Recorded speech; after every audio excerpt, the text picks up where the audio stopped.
Once upon a time, of all the good days in a year, on Christmas Eve, old Scrooge sat busy in his counting house. It was cold, bleak, biting weather. The city clocks had only just gone 3, but it was quite dark already. It had not been light all day, and candles were flaring in the windows of the neighboring houses. A Merry Christmas, Uncle. God save you. Bah, humbug. Christmas a humbug, Uncle? You don't mean that, I'm sure. I do. Merry Christmas. What right have you to be merry? What reason do you have to be merry? You're poor enough. Come then. What right have you to be dismal? What reason do you have to be morose? You're rich enough. Bah, humbug. Don't be cross, Uncle. What else can I be when I live in such a world of fools as this? Merry Christmas. Out upon Merry Christmas. What's Christmas time to you but a time for paying bills without money? A time for finding yourself a year older, but not an hour richer. A time for balancing your books and having every item in them through and round a dozen months presented dead against you. If I could work my will, every idiot who goes about with a Merry Christmas on his lips should be boiled with his own pudding and buried with a stake of holly through his heart. He should! Uncle! Nephew! Keep your Christmas in your own way, and let me keep it in mine. Keep it, but you don't keep it. Let me leave it alone, then. Much good may it do you. Much good it has ever done you. There are many things from which I might have derived good, by which I have not profited, dare I say. Christmas among the rest, but I'm sure I have always thought of the Christmas time when it has come around, apart from the veneration due to its sacred name and origin, if anything belonging to it can be apart from that, as a good time. A kind, forgiving, charitable, pleasant time. The only time I know of in the long calendar of the year when men and women seem content to open their shut-up hearts freely, and to think of people below them as if they were really fellow passengers to the grave, and not another race of creatures bound on other journeys. And therefore, Uncle, though it has never put a scrap of gold or silver in my pocket, I believe that it has done me good, and will do me good, and I say God bless it. Let me hear another sound from you, and you'll keep your Christmas by losing your situation. You're quite a powerful speaker, sir. I wonder why you don't go into Parliament. Don't be angry, Uncle. Come, dine with us tomorrow. I would see you in that extremity first. But why? Why? Why did you get married? Because I fell in love. Because you fell in love. Good afternoon. Nay, Uncle, but you never came to see me before that happened. Why give it as a reason for not coming now? Good afternoon. I want nothing from you. I ask nothing of you. Why cannot we be friends? Good afternoon. I am sorry with all my heart to find you so resolute.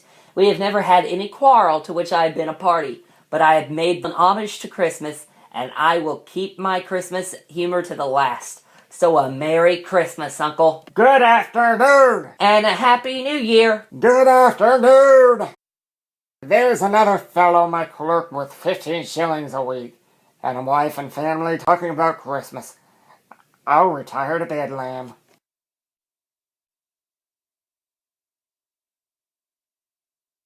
Scrooge and Marley's, I believe.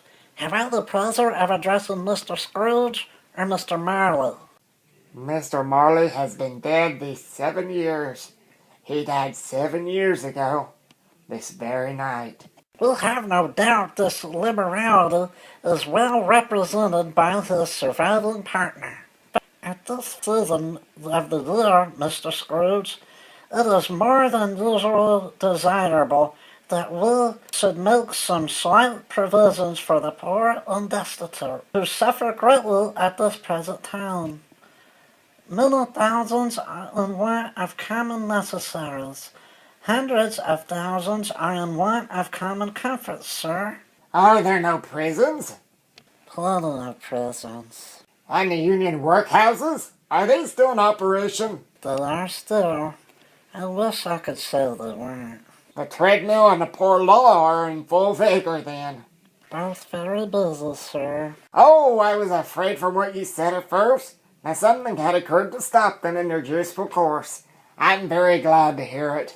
Under the impression that the scarcely furnished Christian tutor of mind were bottled to the multitude, a few of us are endeavoring to raise a fund to buy the poor some meat and drink in means of warmth. We choose this time because it is a time of all others when want is keenly felt, and abundance rejoices. What should I put you down for, sir? Nothing. You wish to remain anonymous? I wish to be left alone. Since you asked me what I wish, gentlemen, that is my answer. I don't make myself merry at Christmas, and I can't afford to make idle people merry. I help to support the establishments I have mentioned. They cost enough, and those who are badly off must go there. Many can't go there, and many would rather die. If they would rather die, they had better do it, and decrease the surplus population.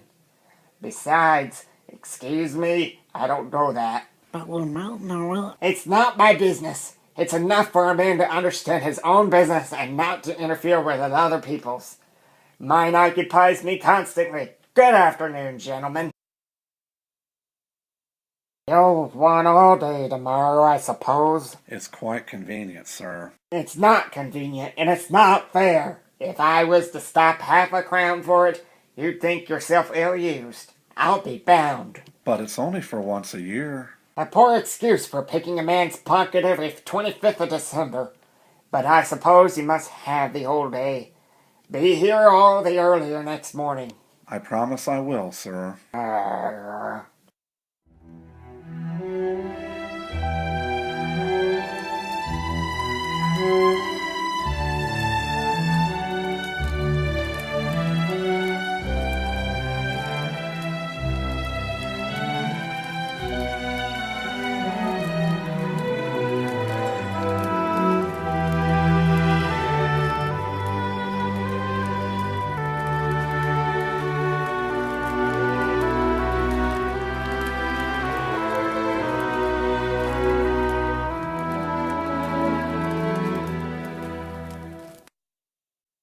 Humbug!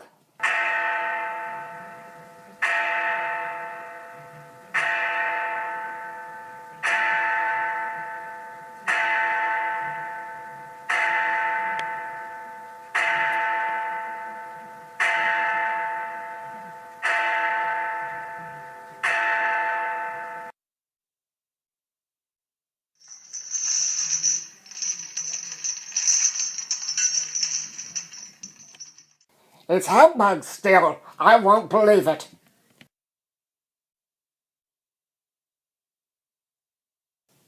How now? What do you want with me? Much. Who are you? Ask me who I was. Then who were you? In life, I was your partner, Jacob Marley. Can you sit down? I can. Do it then. You don't believe in me. I don't. What evidence do you have of my reality beyond that of your senses? I don't know. Why do you doubt your senses? Because a little thing affects them. A slight disorder of the stomach makes them cheats. You may be an undigested bit of beef, a blot of mustard, a crumb of cheese, a fragment of underdone potato. There's more of gravy than of grave about you, whatever you are. Mercy, dreadful apparition, why do you trouble me? Man of worldly mind, do you believe in me or not? I do.